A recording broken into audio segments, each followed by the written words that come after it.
친애하는 시청자 여러분, 저는 조선중앙방송에서 22년 동안 당의 목소리로 뉴스를 전했던 아나운서였습니다. 하지만 이 여성은 매일 밤 이불을 뒤집어 쓰고 볼륨을 최소로 낮춰 제재가 가장 두려워하는 남조선 방송을 몰래 녹음하고 있었습니다. 작은 USB 4개의 8년치 진실을 담았고 사상 검열이 시작되자 전장 틈에서 꺼내 땅속 깊이 파묻었습니다. 탈북 당일 다시 파내어 속옷 안쪽에 꿰매고 신발 깔창 밑에 숨긴 채 온몸이 찢어지는 듯한 고통을 참으며 두만강 영하의 물속으로 뛰어들었습니다. 태국 국경 검문소에서 USB 1개가 바닥에 떨어지는 순간 저에게는 단 2가지의 방향만이 있었습니다. 정치범 수용소 행 아니면 자유, 2개의 운명 중 저는 어떻게 되었을까요? 여러분 지금 어디에서 듣고 계신가요? 계시는 지역명을 댓글에 달아주시고 같은 지역 분들과 함께 소통해요. 구독과 좋아요 눌러주세요. 그 모든 것은 1998년 함흥에서 시작되었습니다. 저는 함경남도 함흥시 성천강 근처 선교마을에서 태어났습니다. 어린 시절 우리 집 마당에서 보이던 성천강이 지금도 눈에 선합니다. 아버지는 함흥화학공장 노동자셨고 어머니는 집에서 텃밭을 가꾸시며 저와 남동생을 키우셨죠. 명절이면 어머니가 직접 담그신 가자미식회 냄새가 온 동네에 퍼지곤 했습니다.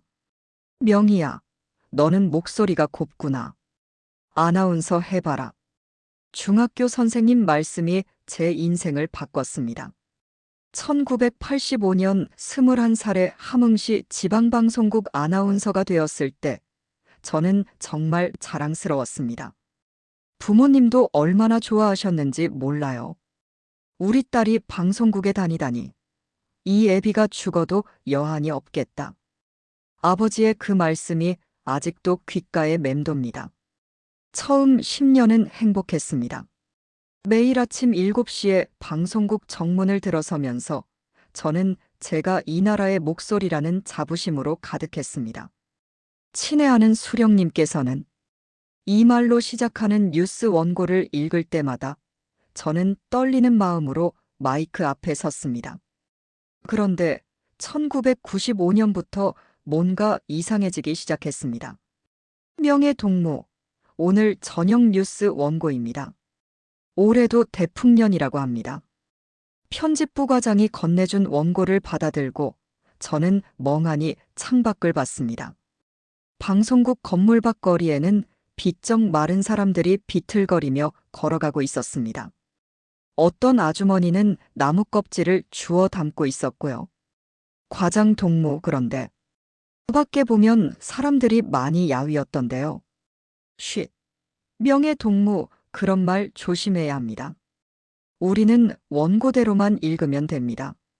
알겠습니까? 그날 저녁 저는 방송 부스에 앉아 떨리는 목소리로 원고를 읽었습니다. 올해 우리 공화국은 사회주의 대건설의 위대한 승리로 알곡 1000만 톤 고지를 점령하였으며 근데 이상했습니다. 그날 밤 집에 돌아오니 우리 어머니도 옥수수죽으로 저녁을 때우고 계셨거든요. 예전 같으면 하얀 쌀밥에 된장찌개라도 끓이셨을 텐데 말입니다. 어머니, 배급이 안 나왔어요? 명희야, 요즘은 한 달에 한두 번 나올까 말까 하구나.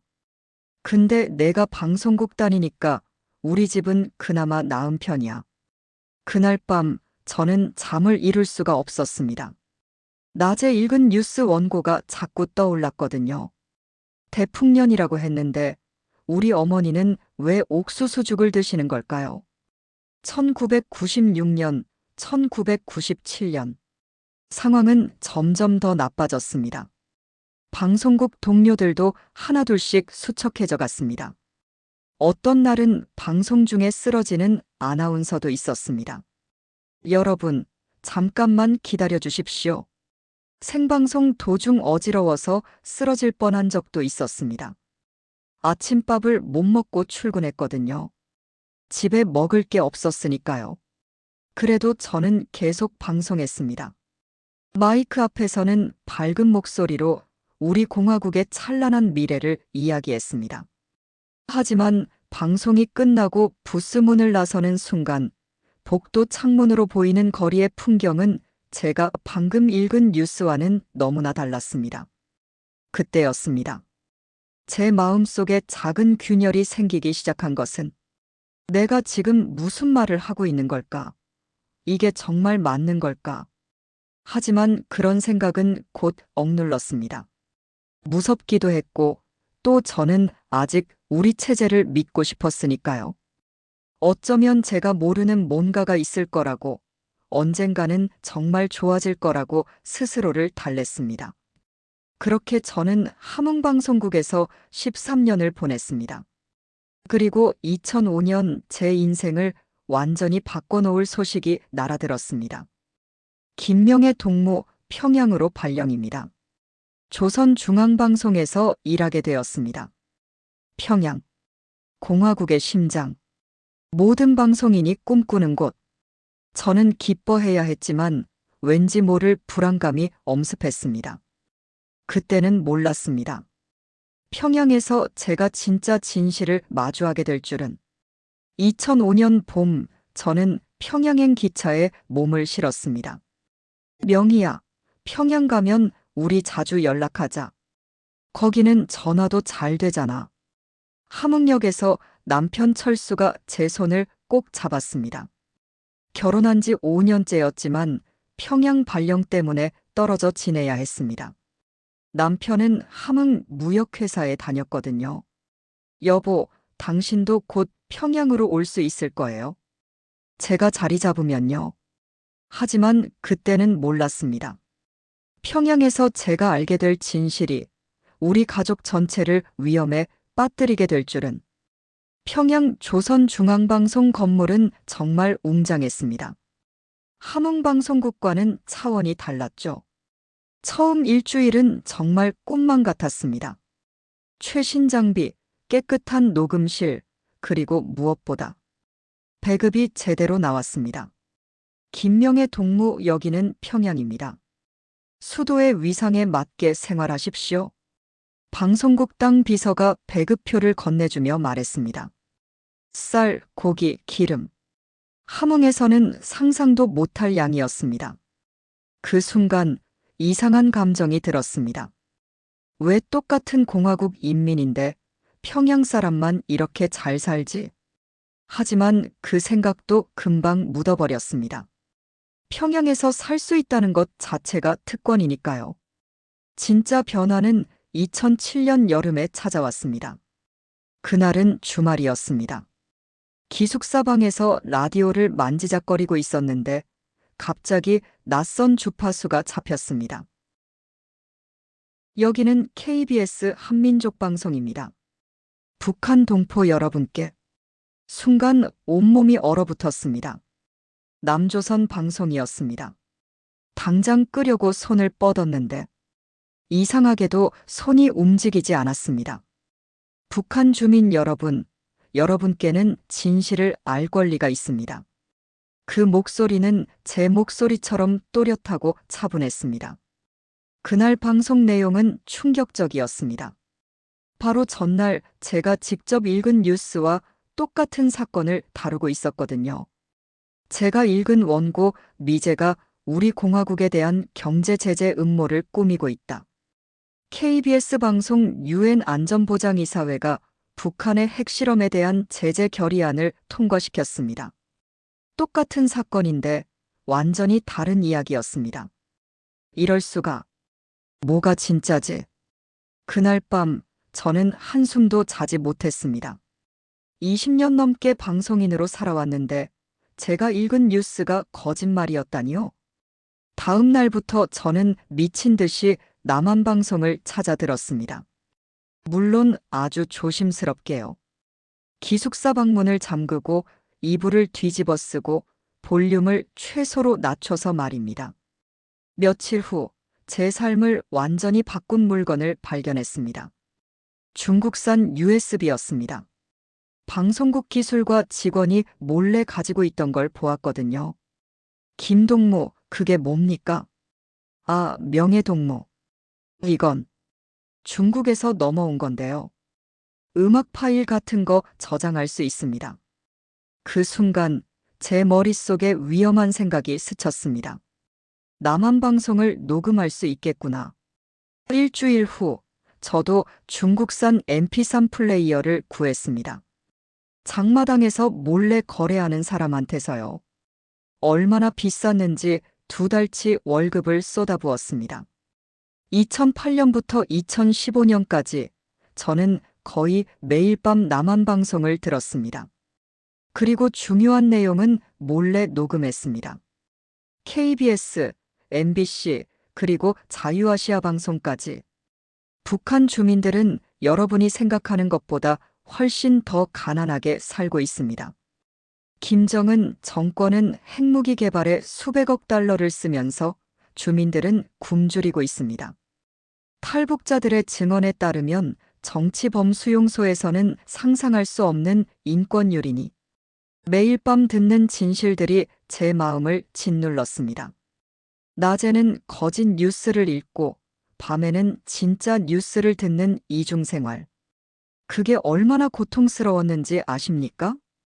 2012년 어느 날 제 옆 부스에서 일하던 최동무가 갑자기 사라졌습니다.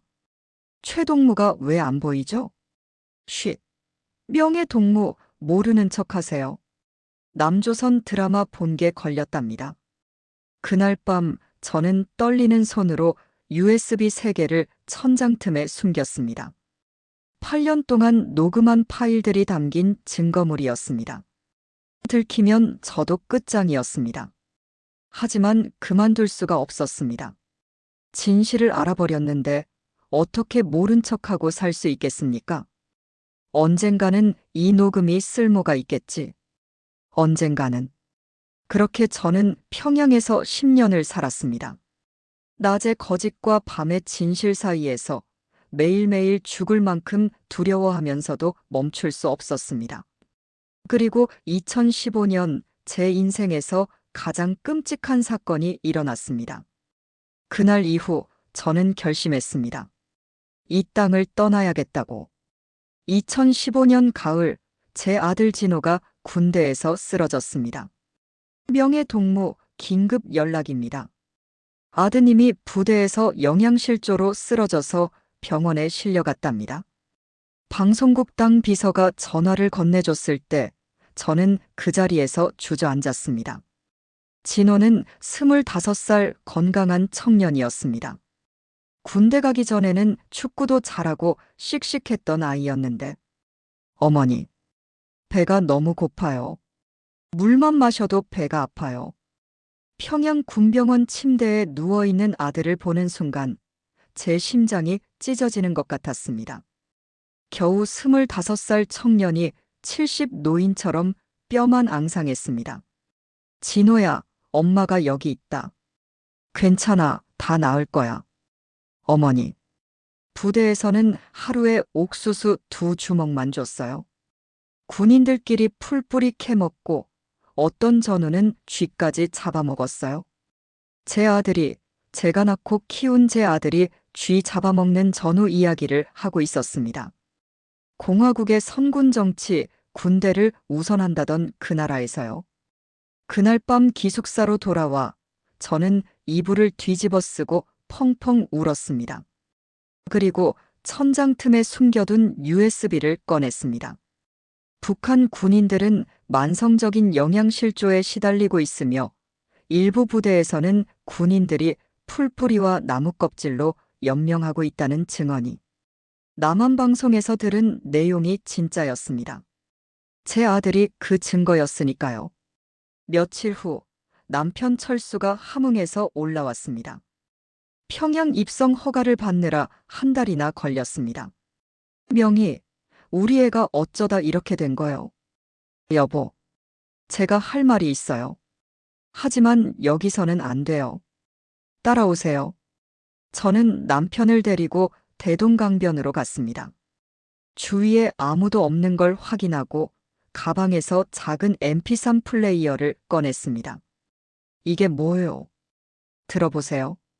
조용히요. 남편에게 이어폰을 꽂아주고 재생 버튼을 눌렀습니다. KBS 뉴스가 흘러나왔습니다. 처음에는 놀라서 뛰쳐나가려던 남편이 점점 얼굴이 굳어지더니 끝까지 들었습니다. 10분 정도였을까요? 이어폰을 빼낸 남편의 눈에는 눈물이 고여 있었습니다. 명희, 이게 진짜요? 여보, 저는 8년 동안 이걸 들었어요.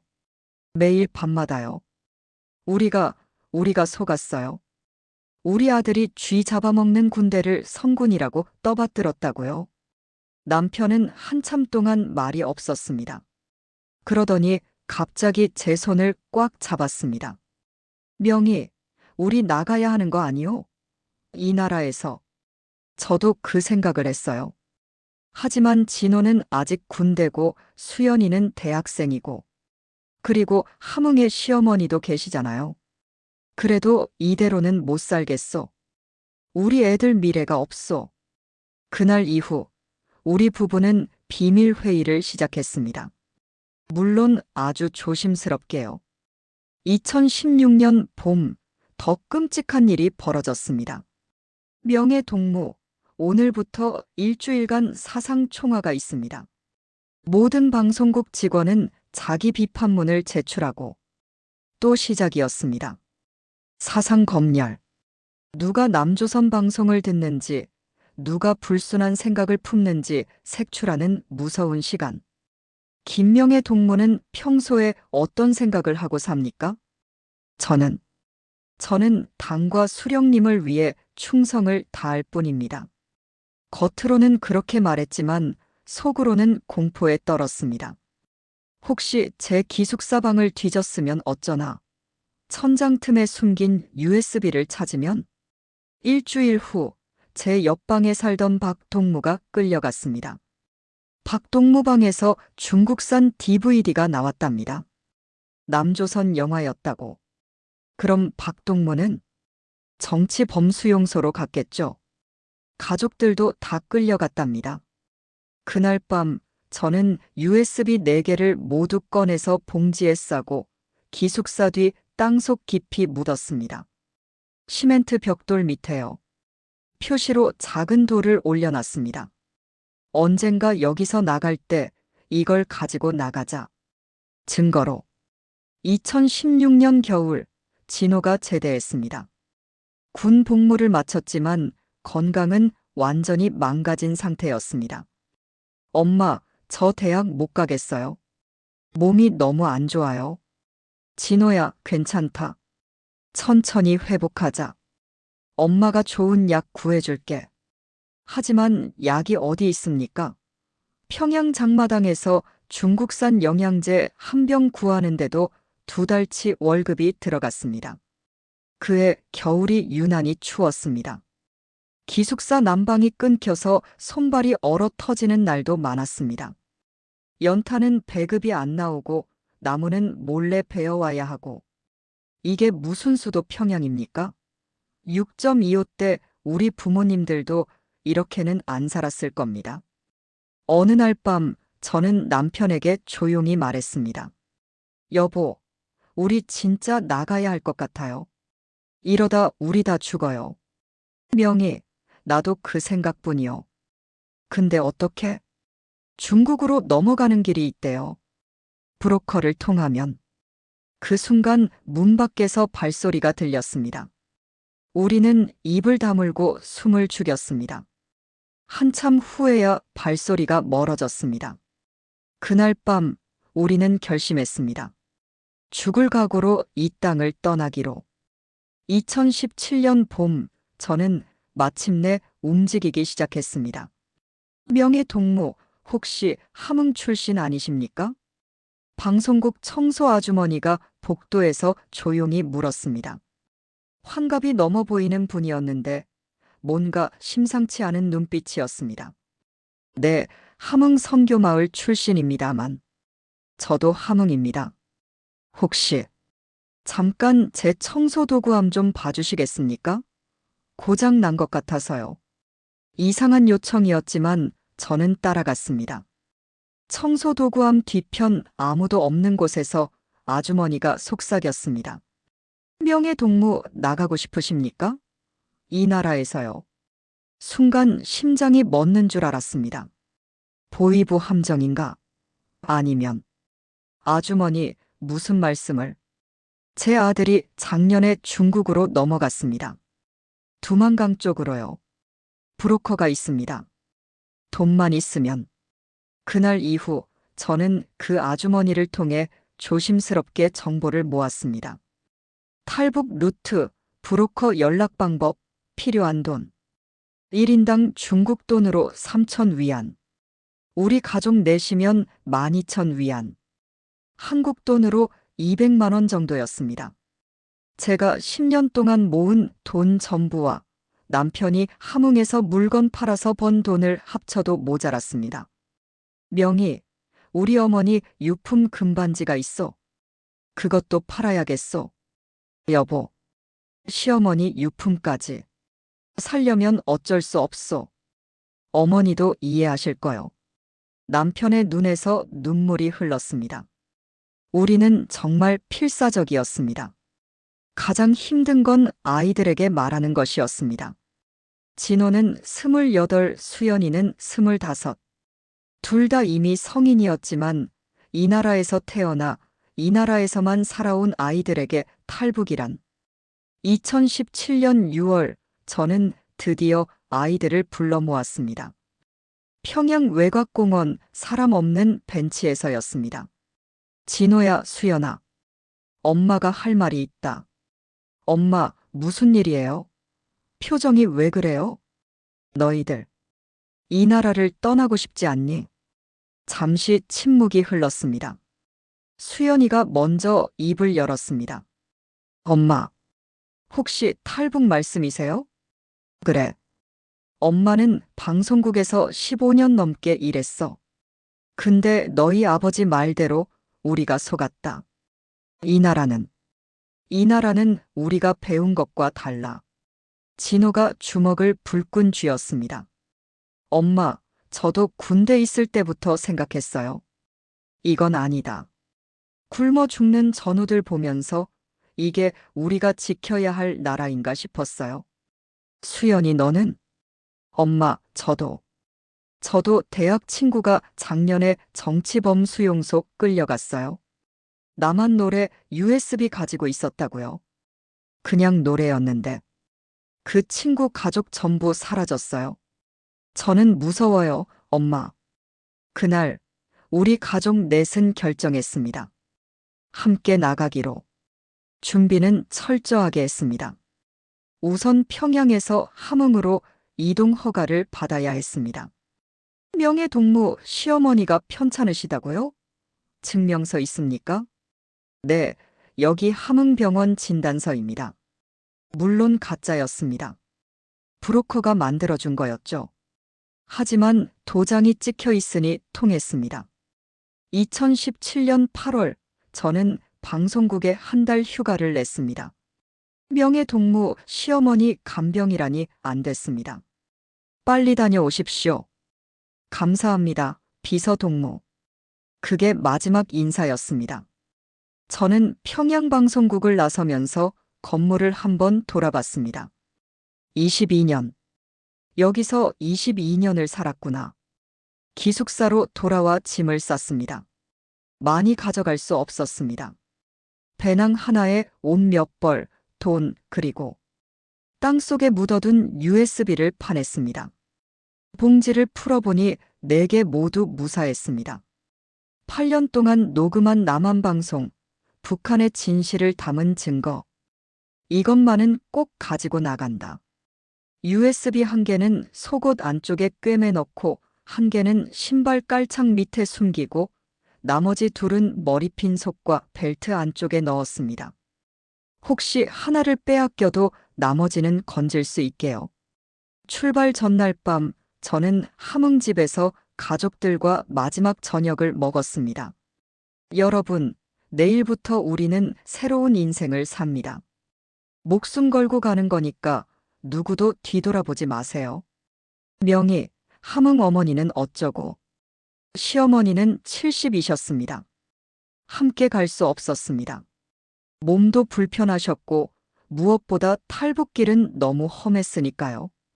어머니, 저희 먼저 가서 자리 잡으면 나중에 꼭 모시러 오겠습니다. 거짓말이었습니다. 한번 나가면 다시는 못 올 거라는 걸 우리 모두 알고 있었습니다. 명희야, 너희들 잘 살아라. 이 늙은이는 고향에서 죽을 테니. 시어머니가 제 손을 꼭 잡으셨습니다. 그 손이 얼마나 차가웠는지. 어머니, 꼭 다시 뵙겠습니다. 꼭요. 그날 밤 저는 어린 시절 뛰놀던 성천 강변을 마지막으로 걸었습니다. 달빛에 비친 강물이 은빛으로 흘렀습니다. 안녕, 내 고향. 안녕, 함흥. 언젠가 자유로운 몸으로 다시 올게. 2017년 10월 3일, 우리 가족은 함흥을 떠났습니다. 공식적으로는 친척 방문이었지만 돌아오지 않을 여행이었습니다. 브로커가 알려준 대로 우리는 회령 쪽으로 향했습니다. 두만강이 가장 좁은 곳, 목숨을 걸고 건너야 할 강이었습니다. 2017년 10월 6일 밤 11시. 준비됐습니까? 지금부터 1분이라도 늦으면 순찰대가 옵니다. 브로커가 속삭였습니다. 40대 중반 남자였는데 얼굴 반쪽에 큰 흉터가 있었습니다. 이전에 탈북하다 붙잡혀 고문당한 흔적이라고 했습니다. 네, 준비됐습니다. 우리 가족 넷은 검은 옷을 입고 강가에 숨어 있었습니다. 10월인데도 추웠습니다. 수연이가 떨고 있었습니다. 엄마, 무서워요. 수연아, 조용히. 괜찮아. 엄마 아빠가 있잖아. 철수가 딸의 손을 꼭 잡았습니다. 진호는 입술을 깨물며 강물을 바라봤습니다. 자, 이제 갑니다. 제가 먼저 가면 따라오세요. 절대 소리 내지 마시고 만약 순찰대가 오면 물속에 머리까지 담그세요. 알겠습니까? 네. 브로커가 강으로 들어갔습니다. 두만강. 제 인생의 마지막 강. 이 강을 건너면 중국이고 실패하면 정치범수용소였습니다. 물이 차가웠습니다. 10월 강물이 얼마나 차가운지 발이 저려서 감각이 없었습니다. 철수, 수연이 손 놓치지 마. 알았어. 진호야, 너는 엄마 손 잡아. 우리는 한 줄로 이어져서 천천히 강을 건넜습니다. 물이 허리까지 차올랐습니다. 수연이가 비틀거렸습니다. 아빠, 발이 미끄러워요. 괜찮아, 내가 잡았어. 천천히, 천천히. 그때였습니다. 거기 누구냐? 순찰대 목소리였습니다. 손전등 불빛이 강물을 비췄습니다. 엎드려. 물속에. 브로커의 다급한 외침에 우리는 강물에 머리를 박았습니다. 차가운 물이 얼굴을 덮었습니다. 숨이 막혔습니다. 하지만 참아야 했습니다. 고개를 들면 총을 맞습니다. 이봐, 뭐 보였어? 글쎄, 물결인가 봐. 바람이 부네. 손전등 불빛이 우리 머리 위를 지나갔습니다. 심장이 터질 것 같았습니다. 옆에서 수연이가 물속에서 몸부림쳤습니다. 숨을 못 참겠다는 신호였습니다.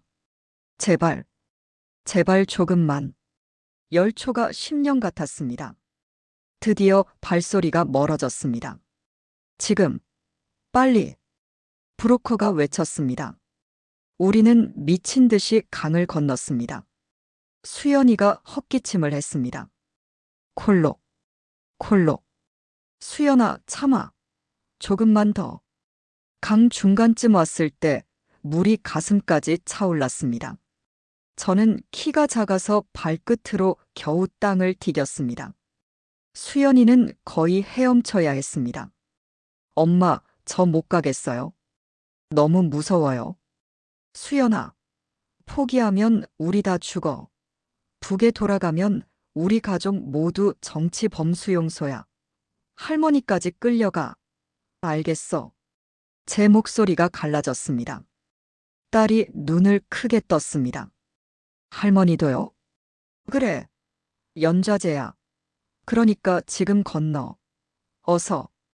수연이가 이를 악물고 헤엄쳤습니다. 진호가 뒤에서 동생을 밀어줬습니다. 누나 힘내.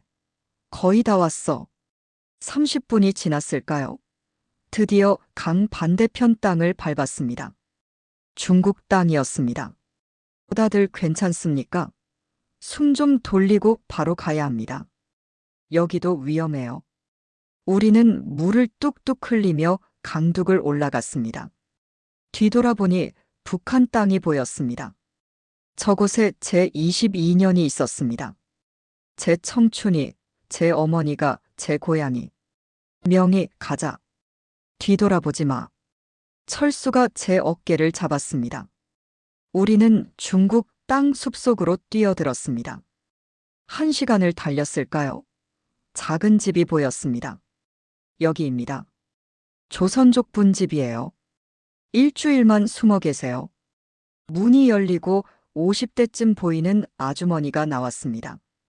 어서 오세요. 다들 무사하시네요. 하늘에 감사합니다. 집 안으로 들어가자 따뜻한 아궁이 불이 타고 있었습니다. 얼어붙은 몸이 녹았습니다. 아주머니가 따뜻한 수건과 옷을 가져다 줬습니다. 우선 옷 갈아입으세요. 물 맞으면 큰일 나요. 수연이가 처음으로 웃었습니다. 엄마, 우리 살았어요? 그래, 수연아. 우리 살았다. 그날 밤 저는 USB를 꺼내서 확인했습니다. 4개 모두 젖었지만 다행히 방수봉지에 싸놨던 게 효과가 있었습니다. 아주머니가 빌려준 드라이어로 조심스럽게 말렸습니다. 여보, 그게 그렇게 중요해요? 중요하죠. 이게 제 8년이에요. 북한의 거짓말을 증명하는 증거죠. 한국 가면 이걸로 방송할 거예요. 새벽녘 저는 작은 창문으로 밖을 봤습니다. 저 멀리 두만강이 보였습니다. 그 너머는 북한. 제가 태어나고 자란 땅. 하지만 다시는 돌아갈 수 없는 곳. 어머니, 시어머니, 용서하세요. 먼저 와서 죄송합니다. 눈물이 흘렀습니다. 자유를 얻은 기쁨보다 두고 온 사람들에 대한 죄책감이 더 컸습니다. 명희, 울지 마. 우리 나중에 통일되면 어머니 모시러 가자. 꼭. 여보, 우리 살아서 통일을 볼 수 있을까요? 모르지. 하지만 우리 아이들은 볼 거요. 진호와 수연이는 꼭 볼 거요. 동이 트기 시작했습니다. 중국 땅에서 맞는 첫 아침이었습니다. 자유의 아침. 하지만 아직 진짜 자유는 아니었습니다. 중국에서도 우리는 불법 체류자, 언제든 북송될 수 있는 처지였으니까요. 진짜 자유 대한민국까지는 아직 먼 길이 남아 있었습니다. 중국 땅에 온 지 사흘째 저는 알았습니다. 여기도 안전하지 않다는 것을. 명혜 씨, 오늘 마을에 공안이 왔었어요. 조선 사람들 찾는다고요. 조선족 아주머니가 불안한 얼굴로 말했습니다. 그분 이름은 김순옥, 연변 출신으로 교회 권사님이셨습니다. 공안이요? 우리를 찾는 건가요? 아니, 아직은 아니에요. 하지만 조심해야 해요. 요즘 단속이 심해졌어요. 탈북자 1명 잡으면 포상금 준대요. 그날부터 우리 가족은 집 밖을 나갈 수 없었습니다. 평 남짓한 작은 방에 넷이 숨어 지냈습니다. 창문도 열 수 없었습니다. 누가 볼까 봐요. 엄마, 답답해요. 밖에 좀 나가면 안 돼요? 안 돼, 수연아. 적궁한한테 걸리면 우리 북으로 다시 끌려가. 북송. 가장 무서운 단어였습니다. 북으로 돌아가면 우리는 정치범 수용소 직행이었습니다. 가족 전부 죽는 거였죠. 일주일이 지나고 김순옥 권사님이 심각한 얼굴로 오셨습니다. 명혜 씨, 이제 여기도 위험해요. 다른 데로 옮겨야 해요. 어디로요? 선양. 거기 우리 교회 목사님이 계세요. 탈북자들 많이 도와주셨어요. 2017년 10월 중순, 우리는 한밤중에 트럭 짐칸에 숨어서 선양으로 이동했습니다. 8시간을 숨도 제대로 못 쉬고 버텼습니다. 아버지, 다리가 너무 아파요. 진호야, 조금만 참아. 곧 도착한다. 선양에 도착해서 만난 분은 박요한 목사님이셨습니다. 60대 초반, 안경 쓰신 자상한 분이었습니다. 환영합니다. 하나님께서 여러분을 이끄셨습니다. 우선 씻고 식사부터 하세요. 목사님 교회 지하실이 우리 새 은신처가 되었습니다. 거기에는 우리 말고도 탈북자 가족이 2팀 더 있었습니다. 저희는 청진에서 왔습니다. 작년에 넘어왔어요. 저희는 해산이요. 2달 전에요. 비슷한 처지의 사람들을 만나니 조금 위안이 됐습니다. 하지만 동시에 무서웠습니다. 이렇게 많은 사람이 목숨 걸고 탈출한다는 게. 명혜 씨는 뭐 하셨어요? 북에서요. 저는 방송국 아나운서였습니다. 헐, 진짜요? 혹시 조선중앙방송? 네. 그랬습니다. 사람들이 놀랐습니다. 방송인이 탈북한다는 게 믿기지 않았던 거죠. 그런 좋은 자리에서 왜 나오셨어요? 좋은 자리요? 매일 거짓말만 읽는 게 좋은 자리인가요? 제 아들이 군대에서 굶어 죽을 뻔했는데요. 제 목소리가 떨렸습니다. 그 사람이 황급히 사과했습니다. 죄송합니다. 저도 잘 몰라서. 중국 생활은 힘들었습니다. 우선 먹고 살아야 했습니다. 목사님이 주시는 것만으로는 부족했고, 우리도 뭔가 벌어야 했습니다. 명희, 나는 근처 농장에서 일자리를 구했어. 하루에 100위안 준대요. 여보, 조심해요. 신분증 확인하면 어떡해요? 농장 주인이 조선족이라 괜찮대요. 눈 감아준다고. 철수는 낮에 농장에서 일했습니다. 벼 베기, 김매기, 거름 나르기. 예전 평양 무역회사 직원이 하기에는 너무 힘든 일이었지만 선택의 여지가 없었습니다. 저와 수연이는 교회 식당에서 설거지를 했습니다. 하루 종일 서서 그릇을 닦았습니다. 손이 트고 등이 아팠지만 그래도 돈을 벌었습니다. 엄마, 방송국에서는 마이크만 잡았는데 이제 행주를 잡네요. 수연아, 이것도 일이야. 떳떳한 노동이지. 진호는 몸이 약해서 일을 못했습니다. 군대에서 망가진 건강이 회복되지 않았거든요. 엄마, 저는 쓸모없는 놈이에요. 진호야, 그런 말 하지 마. 내가 건강해지는 게 우리한테는 제일 중요해. 2017년이 가고 2018년이 왔습니다.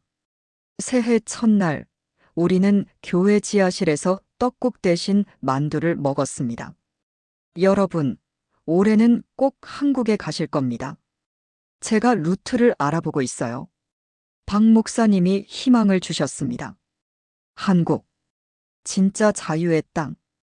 우리의 최종 목적지. 목사님, 한국 가려면 어떻게 해야 해요? 중국에서 직접 갈 수는 없어요. 라오스나 태국으로 가야 해요. 거기 한국 대사관에 가면 도와줍니다. 라오스요? 그게 어디예요? 동남아시아요. 여기서 기차랑 버스 타고 가면 됩니다. 멀지만 그게 가장 안전한 길이에요. 2018년 2월 드디어 출발 날짜가 잡혔습니다. 3월 10일입니다. 제가 브로커 연결해 드릴게요. 돈은 1인당 $1,000예요.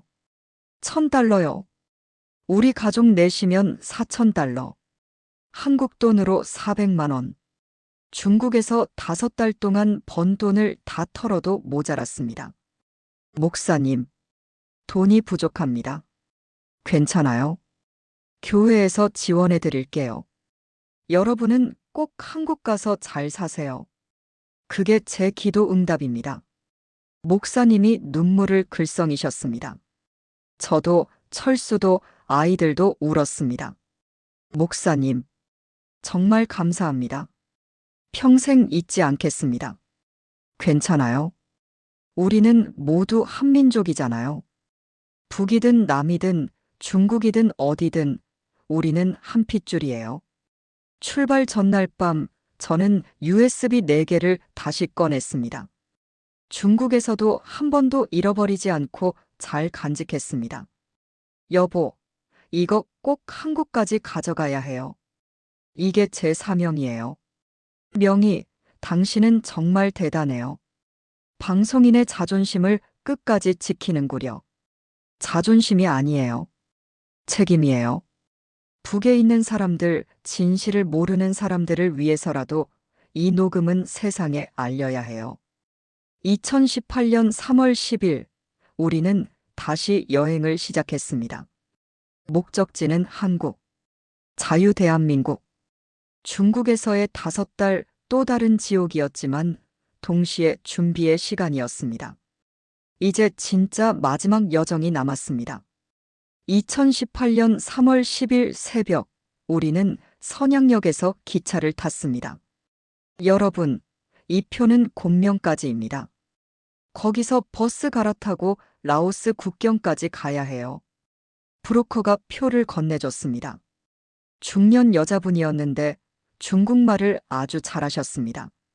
곤명이요? 얼마나 걸려요? 기차로 40시간쯤요. 힘들겠지만 참으세요. 40시간. 거의 이틀을 기차에서 보내야 했습니다. 기차 안은 사람들로 가득했습니다.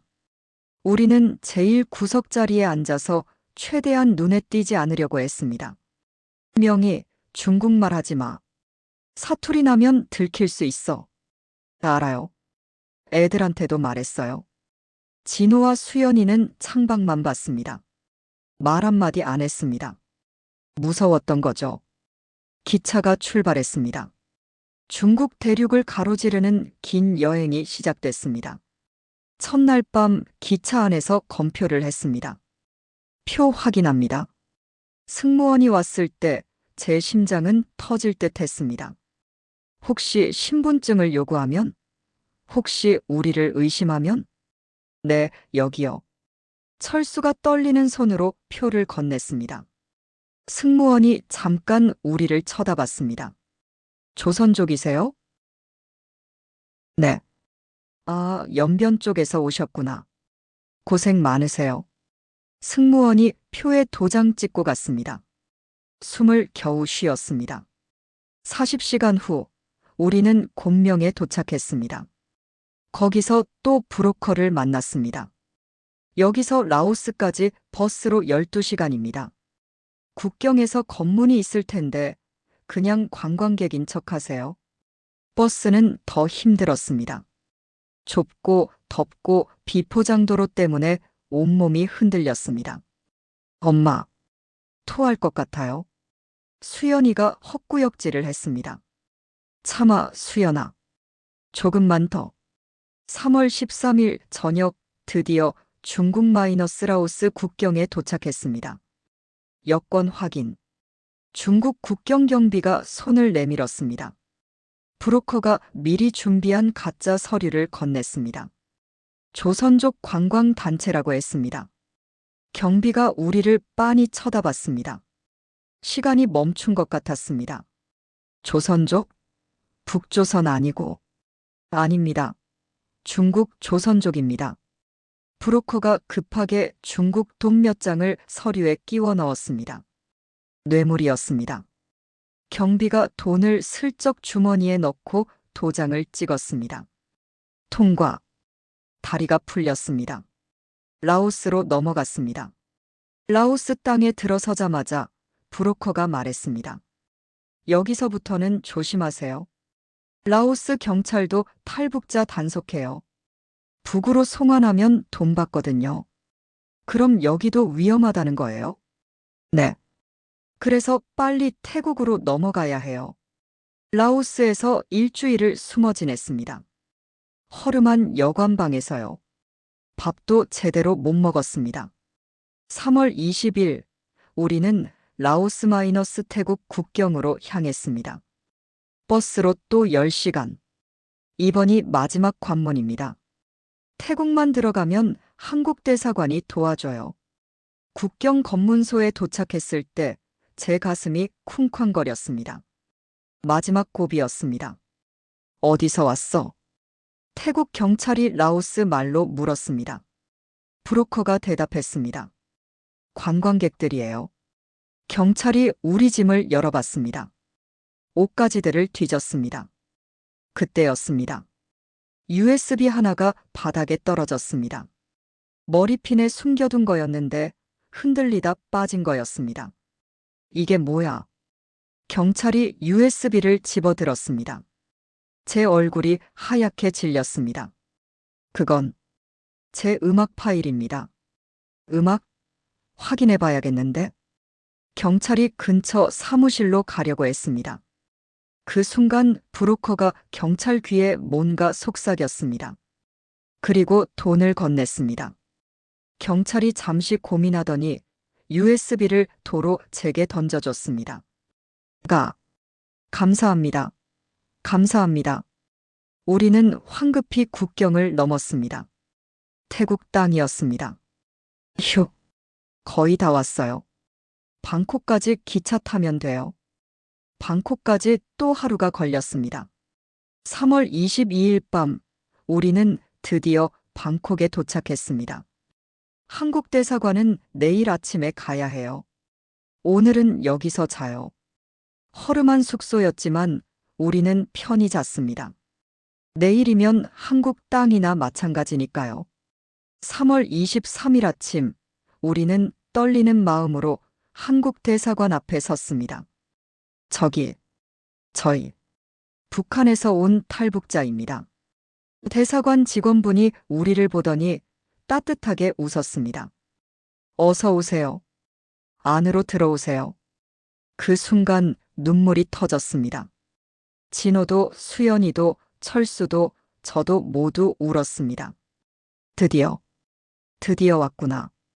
대사관 직원분이 물 한 컵을 건네주셨습니다. 고생 많으셨어요. 이제 안전합니다. 대한민국이 보호할게요. 그날부터 일주일 동안 신원조사를 받았습니다. 어디서 왔는지, 왜 탈북했는지, 가족은 누구인지. 김명애 씨는 조선중앙방송 아나운서였다고요? 와, 이건 큰 뉴스인데요? 저는 뉴스 되고 싶지 않습니다. 그냥 조용히 살고 싶어요. 알겠습니다. 신원 보호해 드릴게요. 4월 1일, 드디어 비행기 표가 나왔습니다.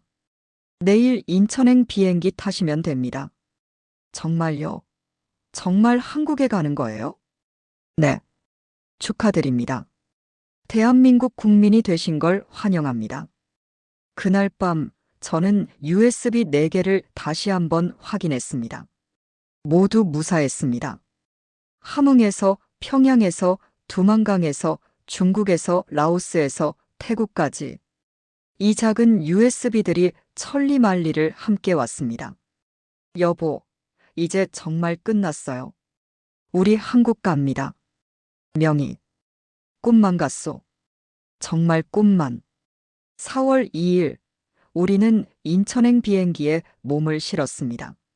생애 첫 비행기였습니다. 창밖으로 구름이 보였습니다. 하얀 구름 너머, 우리를 기다리는 자유의 땅, 대한민국이 있었습니다. 해시태그 챕터 8 대한민국, 자유와 감사 1521자. 2018년 4월 3일, 인천공항. 비행기 문이 열리고 처음으로 대한민국 공기를 마셨습니다. 똑같은 공기인데 왠지 달랐습니다. 자유의 공기였으니까요. 어서 오세요.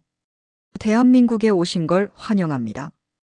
공항 직원분이 태극기를 건네주셨습니다. 태극기. 어린 시절 교과서에서는 남조선 괴뢰 깃발이라고 배웠던 그 깃발. 하지만 지금 제 손에 쥐어진 이 깃발은 자유와 희망의 상징이었습니다. 여보, 우리 정말 한국에 왔어요. 철수가 태극기를 꼭 안고 울었습니다. 진호와 수연이도 울었습니다. 저도 울었습니다. 공항을 나서는 순간 눈이 휘둥그레졌습니다. 엄마, 저기 봐요. 차가 저렇게 많아요. 그리고 저 큰 건물들. 평양보다 훨씬 크다. 수연이와 진호가 입을 다물지 못했습니다. 저도 마찬가지였습니다. 북에서 듣기로는 남한이 못 산다고 미군에게 짓밟혀 산다고 배웠는데 이게 뭡니까? 국정원으로 갔습니다. 거기서 또 일주일 동안 조사를 받았습니다. 김명애 씨, 정말 조선중앙방송 아나운서가 맞습니까? 네, 맞습니다. 여기 제 신분증 사본이요. 그리고 이것도 있습니다. 저는 USB를 꺼냈습니다. 4개 모두요. 이게 뭡니까? 8년 동안 녹음한 남한 방송입니다. 북한 실상의 증거예요. 조사관이 USB를 컴퓨터에 꽂았습니다. KBS 뉴스, MBC 뉴스, 자유아시아 방송. 수백 개의 파일이 나왔습니다. 이건 대단한 자료인데요. 김 씨, 이거 방송에 쓰셔도 됩니까? 그러려고 가지고 왔습니다. 북에 있는 사람들이 알아야 해요. 진실을요. 4월 10일, 우리는 통일부 하나원으로 갔습니다. 탈북자들이 한국 생활 적응 교육받는 곳이었습니다. 여기서 석 달 동안 한국말, 한국 문화, 한국법 배우시면 됩니다. 하나원 생활은 신기했습니다. 우선 음식이 달랐습니다. 이게 김치예요.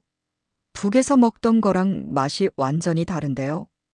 네, 남한 김치는 젓갈을 많이 써서 짜고 감칠맛이 나요. 그리고 이 빵, 너무 달아요. 북에서는 이렇게 단 빵 없었는데. 편의점도 신기해요. 밤 12시에도 문 열고 라면이랑 김밥 팔고. 수연이가 편의점에서 삼각김밥 사 먹고는 감동했습니다. 엄마, 진짜 신기해요. 이렇게 편한 나라가 있다니. 가장 충격적이었던 건 인터넷이었습니다. 여러분, 핸드폰으로 뭐든지 찾아볼 수 있어요. 보세요. 선생님이 북한을 검색했습니다. 수천 개의 기사, 사진, 영상이 쏟아져 나왔습니다. 헐, 우리가 몰랐던 게 이렇게 많아요? 북한 정치범수용소 위성사진. 이게 진짜예요? 진호가 화면을 보며 경악했습니다. 우리가 살던 나라의 진짜 모습이었습니다. 그날 밤 저는 함흥을 검색했습니다. 고향 사진들이 나왔습니다. 성천강, 함흥성, 제가 다녔던 학교. 시어머니, 잘 계시려나? 눈물이 났습니다. 자유를 얻었지만 그리움은 더 커졌습니다. 7월 하나원 수료식이 있었습니다. 축하드립니다. 이제 여러분은 대한민국 국민입니다. 국민. 저는 대한민국 국민이 되었습니다. 가슴에 태극기 배지를 달았습니다. 수료 후 정부에서 집을 알선해줬습니다. 경기도 어느 작은 도시의 투룸 아파트였습니다. 여보, 이게 우리 집이래요. 우리 집. 명의 믿어지요? 북에서는 평생 배정 기다려도 집 한 칸 못 얻었는데 4월부터 직업훈련도 받았습니다. 저는 방송 경력을 살려서 탈북민 방송 아나운서로 일하게 됐습니다. 김명애 씨, 저희 채널에서 북한 뉴스 해설 프로그램 진행해 주시겠어요? 정말요? 제가요? 네, 김 씨만큼 북한 방송 잘 아는 분이 없잖아요. 2018년 10월 제 첫 방송이 나갔습니다. 안녕하십니까, 시청자 여러분. 저는 전 조선중앙방송 아나운서 김명희입니다. 오늘은 북한 뉴스 이면의 진실에 대해 말씀드리겠습니다. 8년 동안 모은 녹취 파일을 활용해서 북한 방송의 거짓말을 하나하나 밝혀냈습니다. 여기 들으시는 건 2015년 북한 방송입니다. 대풍년이라고 하죠. 하지만 실제로는 시청자 반응이 뜨거웠습니다. 특히 어르신들이 많이 봐주셨습니다. 명혜 씨, 고맙소. 북한 실상을 이렇게 정확하게 알려주니. 우리도 6.25 겪어서 아는데 북한 동포들이 얼마나 힘든지. 통일이 꼭 돼야 해요. 진호는 대학에 들어갔습니다. 경영학과요. 꿈이 사업가래요. 엄마, 저 열심히 공부해서 나중에 통일되면 북에 회사 차릴 거예요. 수연이는 간호학과에 갔습니다. 엄마, 북에서 의료 혜택 못 받는 사람들 봤잖아요. 저는 간호사 돼서 통일되면 북에 가서 봉사할 거예요. 아이들이 꿈을 꿉니다. 북에서는 상상도 못할 꿈들을요. 철수는 물류회사에 취직했습니다. 평양에서 무역 경험이 도움이 됐대요. 명희, 나 월급 받았어. 첫 월급. 여보, 축하해요. 우리는 첫 월급으로 고깃집에 갔습니다. 삼겹살을 실컷 먹었습니다. 우와, 고기를 이렇게 먹어도 되는 거예요? 그럼 수연아, 여기는 자유대한민국이야. 2025년 현재 저는 52살입니다. 한국 온 지 7년이 됐습니다. 여전히 가끔 밤에 악몽을 꿉니다. 보위부가 문을 두드리는 꿈, 정치범 수용소에 끌려가는 꿈. 하지만 깨어나면 여기는 대한민국입니다. 자유의 땅입니다. 지난주에 함흥냉면 집을 찾아갔습니다. 남한식이지만 그래도 고향 맛이 났습니다. 사장님, 이거 진짜 함흥냉면 맞아요? 네, 제 아버지가 함흥 출신이셔서요. 냉면을 먹으면서 눈물이 났습니다. 고향, 어머니, 시어머니. 그리운 사람들. 시어머니. 건강하시려나? 통일되면 꼭 모시러 갈게요. 여러분, 저는 지금 행복합니다. 자유롭게 말하고, 자유롭게 일하고, 자유롭게 살 수 있으니까요. 하지만 동시에 아픕니다. 북에 남은 2,500만 동포가 아직도 거짓말 속에서 살고 있으니까요. 저는 오늘도 방송합니다. 북한의 진실을 알리기 위해. 그리고 언젠가 통일이 되는 날, 함흥 땅을 다시 밟는 날을 꿈꿉니다. 대한민국, 저를 받아준 이 나라에 감사합니다. 자유를 주셔서 감사합니다. 그리고 시청자 여러분께 말씀드립니다. 자유는 공짜가 아닙니다. 우리가 지켜야 합니다. 그리고 북에 있는 우리 동포들도 언젠가 이 자유를 누릴 수 있도록 통일을 함께 소망해 주십시오. 감사합니다. 고맙습니다. 대한민국 만세.